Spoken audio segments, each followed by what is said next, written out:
I am happy to be here to have this conversation and to share with you some of my thoughts about wisdom traditions as they emerged through the experience of the transatlantic slave trade, the descendants of the enslaved, and their significance for today. I'm drawing particularly from the Caribbean, and that is my area of scholarly research, but it's also my heritage. And the traditions that I'm going to be talking with you about today, I learned not through my scholarly studies initially, but as a very small child from my maternal grandparents about their own lives. And we spent our childhood, however, between England, Canada, and the Caribbean. But the early part of the childhood, the formative part, the part that I remember, is Antigua. So this is an image. Some of you may be familiar with it. It's used quite a lot in terms of editorial book covers and to illustrate articles about the experience of enslavement in the Americas broadly. But it is actually from the island of Antigua, which, as I mentioned, is my maternal heritage.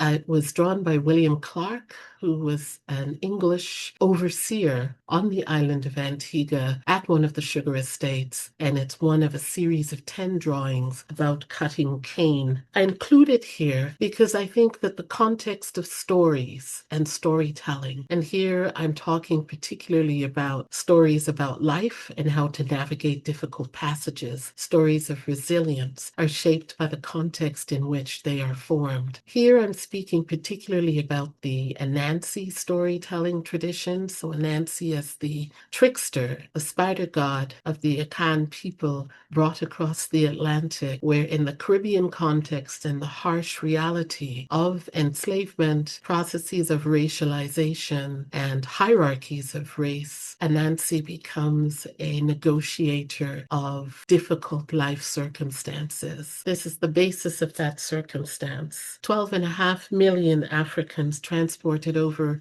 4 centuries between 1440 or so and the 19th century, with chattel slavery of Africans ending only in 1888 in Brazil. 400,000 people reach the shores of North America, including here where I sit in Waterloo, Ontario, through the transatlantic slave trade. The expression of complex emotional lives, political and personal desires, the development of strategies to deal with the predicament of bondage. These were urgent matters for enslaved people and for their descendants in the aftermath of slavery. And because of the prohibitions by law and custom from literacy in the guilds of the courts, the colonial church, state religion, the vast majority of enslaved Africans had to rely on oral traditions in order to construct and share their reflections on their life experiences. And so the triangular trade is the basis of this reality. My task is trying to understand as a scholar what the people in the boats, in the bottom of the ships, what they thought and how they began to construct themselves anew from going through the door of no return in those ports disembarking West Africa. As such, memory and orality